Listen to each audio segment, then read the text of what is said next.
and this is Theo, and welcome back to my channel. Today we are going to be doing Theo's 8-month update. Now, full disclosure, Theo is actually 9 months old in 4 days, and I didn't do the update when I should have done. However, this is all still the information from when he was 8 months old, and then I'm going to film in a few days' time his 9-month update, which, spoiler alert, is action-packed. So let's get started. So I've got some notes just so I don't forget anything. So Theo's weight at 8 months old, he was 9.71 kilos, which is 21 pounds and 7 ounces. So he is a bit of a chunk, and that puts him in the 86th percentile. So he is pretty hefty for weight, but also he's quite long. So his height is 73.6 centimetres, which is 29 inches. And for height, he's in the 91st percentile, so really tall. Which is good, because we like a chunky baby, don't we? We like a chunky baby. He's not feeling so well today. He's got a bit of a cough and a cold, so that's why he's probably a little bit quieter than normal and quite content to sit on my knee, which is quite nice. So he is still wearing 9 to 12 month clothes. So a little bit above, but his growth in terms of the clothes sizes does seem to have slowed down a little bit, which is good because we are getting a little bit longer out of things that we buy, which is quite nice for my wallet. In terms of his milestones this month, so physically he is progressing. Just been sick. Okay, we're back and cleaned up.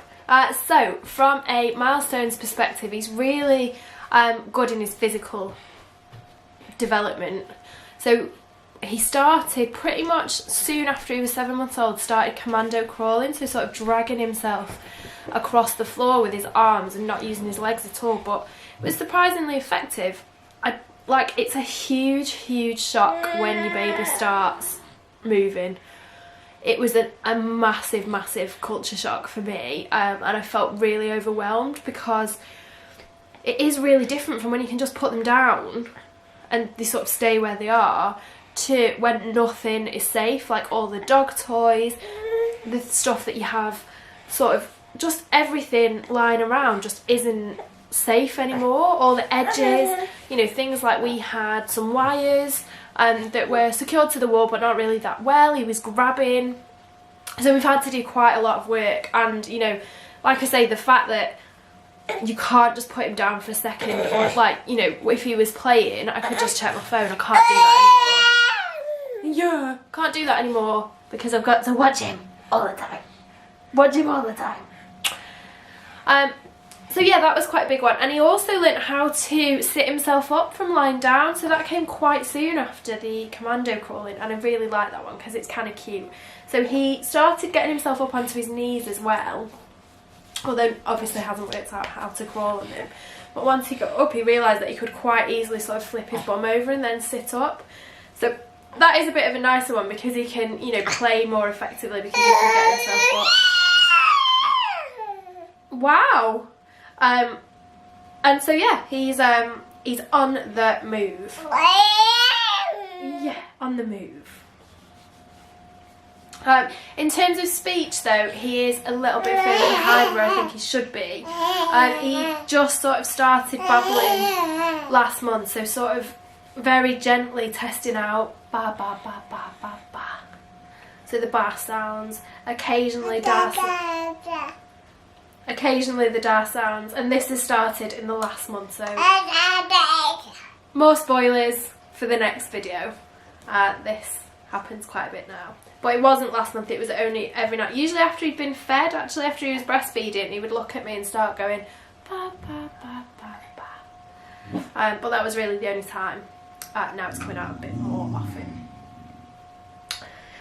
In terms of food, so as I've just said, I'm still breastfeeding him.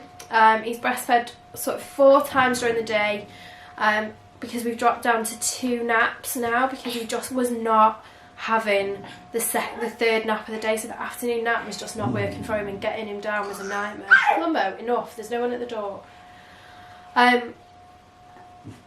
Yeah, getting him down in the afternoon, he was just not having any of it. So I've started stretching his awake times, and he now has 2 naps in the day, a morning one and then an afternoon one, and that's working lots better.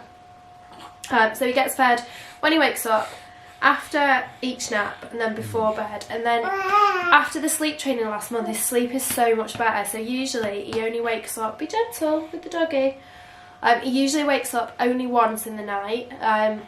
We had a lovely 2 weeks where he'd wake up at 5 o'clock from 7 at night, feed, and then go back to sleep till 8. So that was amazing.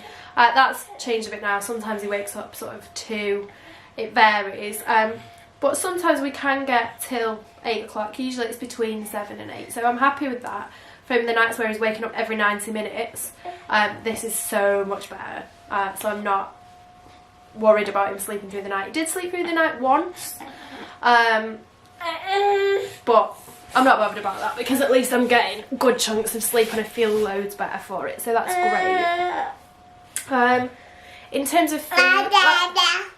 So I've just gone off on a tangent there about sleep.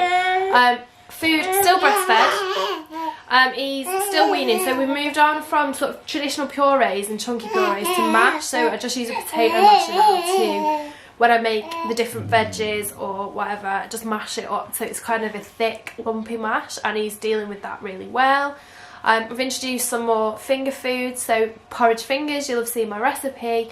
He really likes those and he's really getting to grips with picking things up, particularly smaller pieces of things. I've really noticed that he is much better at using his pincer grip, which is good. Nectarines I've started giving him because I think he had a reaction to banana. I've given him pieces of nectarine in the morning. He really likes those, although they are quite slippy. So that's one to try if you haven't. Yeah. Who's that in there? Is that you? Is that you? Teeth. By the 8-month mark, still no teeth. He was still nibbling and chewing on stuff, but no sign of anything in the gums. And then I've already, I've sort of spoken to you about sleep already. I skipped ahead. So they're the key sort of things for up until 8 months. The commando crawling, like I say, was the biggest change. For the first 2 weeks when he was crawling, I was really overwhelmed, like to the point of how I haven't felt since we just had him. It was such a big change for him to be able to move, for everything to be a danger. You know, he was constantly trying to put everything in his mouth. But like everything, that passes. So the first couple of weeks are really tough. Every mum that I've spoken to who's at the same sort of stage has said exactly the same thing, that first couple of weeks when they're moving is unbelievably hard. But it gets better, and then now you're used to it and starting to get back, you know, we're back into a routine now. Things are a lot easier, you know what to expect.